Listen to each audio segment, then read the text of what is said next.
구약 성경 715쪽 에스라 5장을 교독하겠습니다.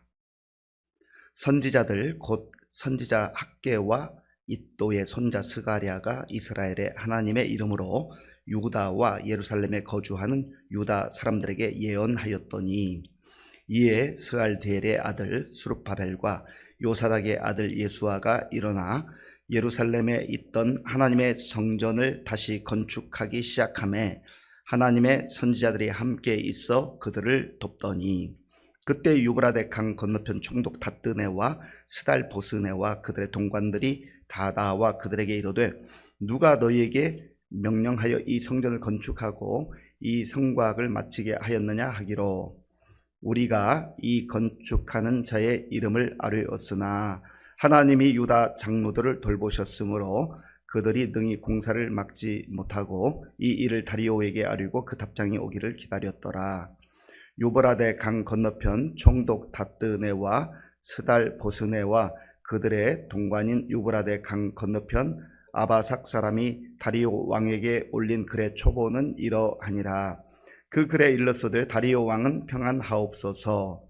왕께 아뢰옵나이다. 우리가 유다 도에 가서 지극히 크신 하나님의 성전에 나아가 본즉, 성전을 큰 돌로 세우며 벽에 나무를 얹고 부지런히 일함으로 공사가 그 손에서 형통하옵기에, 우리가 그 장로들에게 물어보기를, 누가 너희에게 명령하여 이 성전을 건축하고 이 성곽을 마치라고 하였느냐 하고, 우리가 또 그 우두머리들의 이름을 적어 왕에게 아뢰고자 하여 그들의 이름을 물은즉, 그들이 우리에게 대답하여 이르기를, 우리는 천지의 하나님의 종이라. 예전에 건축되었던 성전을 우리가 다시 건축하노라. 이는 본래 이스라엘의 큰 왕이 건축하여 완공한 것이었으나 우리 조상들이 하늘에 계신 하나님을 노엽게 하였으므로 하나님이 그들을 갈대아 사람 바벨론 왕 느부갓네살의 손에 넘기심에 그가 이 성전을 헐며 이 백성을 사로잡아 바벨론으로 옮겼더니, 바벨론 왕 고레스 5년에 고레스 왕이 조서를 내려 하나님의 이 성전을 다시 건축하게 하고, 또 느부갓네살이 예루살렘 하나님의 성전 안에서 금, 은 그릇을 옮겨다가 바벨론 신당에 두었던 것을 고레스 왕이 그 신당에서 꺼내어 그가 세운 총독 세스바살이라고 부르는 자에게 내주고, 일러 말하되, 너는 이 그릇들을 가지고 가서 예루살렘 성전에 두고 하나님의 전을 제자리에 건축하라 하매, 이에 이 세스바살이 이르러 예루살렘 하나님의 성전 지대를 놓았고 그때로부터 지금까지 건축하여 오나 아직도 마치지 못하였다 하였사오니, 이제 왕께서 좋게 여기시거든 바벨론에서 왕의 보물 전각에서 조사하사 과연 고레스 왕이 조서를 내려 하나님의 이 성전을 예루살렘에 다시 건축하라 하셨는지 보시고, 왕은 이 일에 대하여 왕의 기쁘신 뜻을 우리에게 보이소서 하였더라. 아멘. 우리 에스라 3장 중후반부터 돌아온 이스라엘 백성들이 기쁘고 감격한 마음으로 성전을 건축하는 그러한 모습을 보았습니다. 그런데 기초를 공사를 하고 너무나 감격해서 하나님의 성전을 세운다, 이렇게 할 때에 대적들이 나타났습니다. 주로 사마리아 지역에 살던 사람들 중심으로 우리가 거기에 동참하겠다.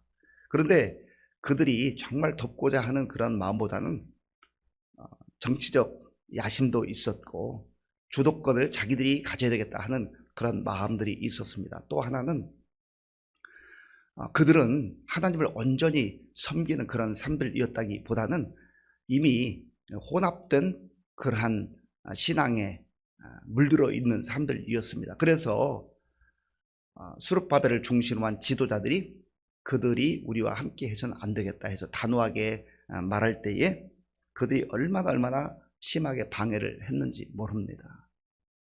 이스라엘 백성들이 왜 나라가 망했고 바벨론까지 포로로 끌려간 겁니까? 하나님을 온전히 예배하지 않고 하나님 말씀에 불순종했기 때문에 우리가 하나님의 그 영광을 다시 한번 바라보면서 예배자로 살아야 되겠다, 말씀 중심으로 살아야 되겠다. 그래서 무너진 성전을 건축하기 시작한 것 아니겠습니까? 이것은 깊은 의미에서 보면 외형적으로 보이는 성전을 건축하는 의미도 있지만 그들의 무너졌던 내면의 믿음을 세우는 과정이었다라고 볼 수가 있습니다. 그런데 대적들이 그렇게 방해를 하죠. 그리고 또 그 즈음에 경제적 어려움도 찾아왔습니다. 기근이 찾아와서 백성들의 상황이 좋지가 않은 겁니다. 그래서 세월이 한 15년, 16년 정도가 흘렀습니다. 그러니까 기초 공사만 해놓고 더 이상 진전이 되지 않는 상태에 있었습니다. 그럼에도 불구하고 이들이 자기 집을 가꾸는 데도 열심이었습니다. 우리가 이제 에스라를 묵상하고 있습니다만 이 동시대 활동했었던 그 학개 선지자 혹은 스가랴 선지자 이런 사람들이 예언했던 내용을 보면 함께 읽게 되면은 그 시대 상황을 좀 더 구체적으로 알 수가 있습니다. 그래서 오늘 본문에도 보면 1절에 이제 학개와 스가랴가 지금 공사가 중단되어 있고 이들이 두려움 가운데 빠져 있을 때 하나님의 말씀을 선포하는 내용이 나옵니다. 1절 말씀 제가 읽겠습니다. 선지자들 곧 선지자 학개와 이또의 손자 스가랴가 이스라엘의 하나님의 이름으로 유다와 예루살렘에 거주하는 유다 사람들에게 예언하였더니 아멘. 선지자 두 사람의 이름이 나오죠. 학개라고 하는 선지자 그리고 스가랴라고 하는 선지자가 지금 공사가 중단된 지가 한 15년, 16년 어간이 되었는데 왜 너희들이 그렇게 주저하고 있느냐. 자기 집을 가꾸는 데는 열심히 하면서 왜 하나님의 성전 건축하는 건 두려워하느냐. 그렇게 권합니다. 그래서 학개 1장에 보면 이런 말씀이 있어요. 이 성전이 황폐하였거늘 너희가 이때에 판벽한 집에 거주하는 것이 옳으니 판벽한 집이라는 것은 아름답게 가꾸었다 그런 뜻입니다. 자기 집은 가꾸었으면서 왜 하나님의 성전을 저렇게 방치하고 있느냐. 너희는 산에 올라가서 나무를 가져다가 성전을 건축하라. 중단된 성전 건축하는 것을 독려하고 있습니다. 그리고 스가랴 선지자는 우리가 잘 아는 말씀 스가랴 4장 6절에 보면 이런 말씀이 있어요. 이는 힘으로 되지 아니하며 능력으로 되지 아니하고 오직 나의 영으로 되느니라. 사람들의 힘만으로 되는 게 아니라 믿음으로 이 성전을 세워나갈 때 성령님께서 함께 하실 것이다 라고 하는 것을 강력하게 촉구했습니다. 여기 예언하였더니 1절 끝부분에 보면 예루살렘에 유다와 예루살렘에 거주하는 유다 사람들에게 예언하다가 무슨 말씀입니까? 하나님의 말씀을 선포했다. 그저 학개와 스가랴 선지자들이 자기들이 생각하는 자기들의 생각을 말하는 게 아니라는 거예요. 하나님의 영이 그들에게 임하여서 하나님께서 주시는 말씀을 선포했다 그 말입니다. 그러니까 지금 이들이 두려움과 불안함 가운데 또 경제적 어려움 가운데에 그렇게 살아갈 때 무엇보다도 그들이 영적으로 지금 주저앉아 있을 때 하나님의 말씀으로 예언을 했다. 하나님의 말씀이 선포된 겁니다. 그럴 때에 어떤 일이 일어났습니까? 2절 말씀 2절 함께 읽겠습니다. 이에 스알디엘의 아들 수룹바벨과 요사닥의 아들 예수아가 일어나 예루살렘에 있던 하나님의 성전을 다시 건축하기 시작하며 하나님의 선지자들이 함께 있어 그들을 돕더니 아멘. 여기 두 사람의 지도자의 이름이 등장하죠. 수룹바벨과 예수아. 이 사람들은 정치 행정의 지도자들이었습니다. 앞에서 언급했던 학개나 스가랴는 영적 지도자들이었습니다. 하나님께서 영적 지도자들, 선지자를 통해서 하나님 말씀을 선포하게 하셨어요. 이들이 지금 주저하면서 15년의 세월을 허송세월할 때에 하나님 말씀이 선포되자 이들의 잠자던 영혼이 깨어나기 시작합니다. 자, 본문 2절을 제가 한 번 더 읽겠습니다. 이에 스알디엘의 아들 수룹바벨과 요사닥의 아들 예수아가 일어나 이 단어가 굉장히 중요합니다. 지금 주저앉아 있는 거예요. 이들이 믿음이 무너져 있는 거예요. 한 걸음도 더 나아가지 못하는 겁니다.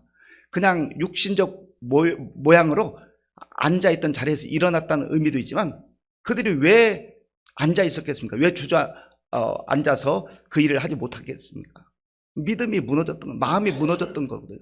마음에 힘이 없었던 거거든요. 그런데 하나님의 말씀이 선포될 때, 예언이 선포될 때 이들이 힘을 얻은 거예요. 용기를 얻은 거예요. 잃어버렸던 비전을 다시 한번 붙잡게 된 것입니다. 저와 여러분들도 마찬가지예요. 우리가 살아가다 보면 하나님의 뜻대로 살기를 원하고 예배자로 살기를 원하고 하나님의 자녀답게 살기를 원하는데 우리 앞에 다가오는 시련과 역경이 있어요.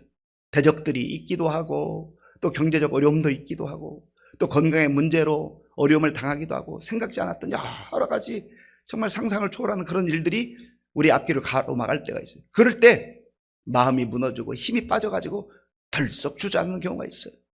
바로 그런 상황에서 하나님께서는 하나님이 택하신 자들, 선자들 통해서 말씀을 듣게 하시는 거예요. 말씀이 들려올 때에 주저앉아 있던 그 영혼들이 다시 일어난 놀라운 역사가 일어나게 될 줄로 믿습니다. 우리가 그래서 말씀을 듣는 게 중요해요. 말씀을 듣는 그 자리에 가는 게 중요하단 말이죠. 그래서 스룹바벨과 예수아가 일어났어요. 일어나서 무엇을 합니까?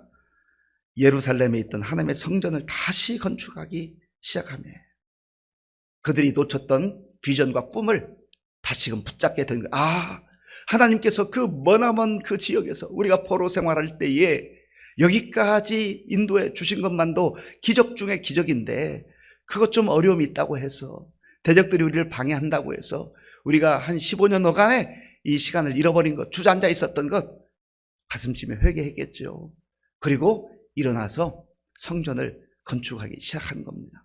그리고 이 스룹바벨과 예수와 이 정치적 행정적 지도자뿐만 아니라 이미 앞에서 언급되었던 학계, 스가랴 이런 모든 하나님 세우신 지도자들이 서로 협력하는 거예요. 2절 끝부분에 보면 하나님의 선지자들이 함께 있어 그들을 덮더니 아멘. 교회 공동체는 함께 하는 겁니다. 함께 하는 거예요. 그리고 교회 공동체가 우리 성도들이 힘을 얻기 위해서는 무엇보다도 하나님의 살아있는 생명의 말씀이 선포되어야 하는 겁니다. 하나님의 말씀이 선포될 때에 연약함 가운데 있던 성도들 또 믿음이 무너졌던 성도들이 다시금 세워지는 놀라운 역사, 다시 일어나는 역사, 그래서 하나님의 사람답게 역동적으로 살아가는 그런 생명의 역사가 일어나게 될 줄로 믿습니다. 이렇게 열심히 다시 또한 힘을 합하여서 이 일을 감당하는데 그러나 모든 일이 그냥 척척척 어려움 없이 다 진행되는 것 아닙니다. 이번에는 그 지역에 있던 총독 그리고 관리들이 와서 이제 너희들이 지금 뭐 하는 거냐 하고 따지고 듭니다. 자, 3절 보세요. 3절 제가 읽겠습니다. 그때에 유브라데 강 건너편 총독 다뜨네와 스달보스네와 그들의 동관들이 다 나와 그들에게 이르되 누가 너희에게 명령하여 이 성전을 건축하고 이 성곽을 마치게 하였느냐 하기로 아멘. 총독과 그의 관리들이 와서 위협하는 거예요. 혹시 너희들 반역을 꾀하는 것 아니냐 이런 의심의 눈초리로 그 성전 건축하는 거 하지 말라 이렇게 위협하는데 놀랍게도 첫 번째 대적들에 의해서 15년 중단됐던 그런 상황이 아니에요. 이들이 이제 하나님 말씀 붙들고 다 흔들려 가지고 이 건축 공사를 진행하는데 막무가내로 하는 것 아닙니다. 우리가 그저 하는 거 아닙니다. 우리는 법적으로 이제 고레스 왕의 그러한 조서를 받고 우리가 이 일들을 감당하고 있는 겁니다 라고 하는 것을 그들에게 분명하게 얘기했던 거예요. 자, 그런데 그보다 더 중요한 게 있어요. 이들이 어떻게 그 또 다른 행정적 관리들의 위협 속에서도 이 일을 계속해서 중단하지 않고 감당할 수 있었는가. 5절 말씀, 우리 5절을 함께 읽겠습니다. 하나님이 유다 장로들을 돌보셨으므로 그들이 능히 공사를 막지 못하고 이 일을 다리오에게 아뢰고 그 답장이 오기를 기다렸더라. 아멘. 아멘. 하나님이 유다 장로들을 돌보셨으므로 하나님께서 선지자들만 보내신 것이 아니라 하나님이 친히 그들과 함께 하시며 그들을 붙들어 주셨던 겁니다. 하나님 돌봐 주신 거예요. 오늘 저 여러분들도 마찬가지예요. 하나님께서 저와 여러분들을 돌봐 주시는 줄로 믿습니다. 하나님은 우리를 떠나는 법이 없어요. 임마누엘 하나님 우리와 함께 하시다. 영원하신 하나님께서 우리와 영원토록 함께 하시는 그런 하나님이신 줄로 믿습니다. 때로 사람은 떠날 수 있어요. 상황이 힘들어지면 사람은 내 곁을 떠날 수 있지만 하나님은 떠나지 아니하시고 우리와 함께 하시고 우리를 돌보아 주시는 하나님이신 줄로 믿습니다. 그 하나님께서 함께 하신다는 이 믿음이 생기자 이들은 중단하지 않는 거예요. 그리고 다리오 왕, 이제 그 전에 그 법적으로 고레스 왕이 칙령을 내렸기 때문에 그들이 합법적으로 공사를 했었는데 이제 그것을 이 다뜨네 총독에게 다 설명을 합니다. 그러니까 이 다뜨네가 강제로 이것을 중단시키지 못하고 편지를 써요. 공문을 씁니다.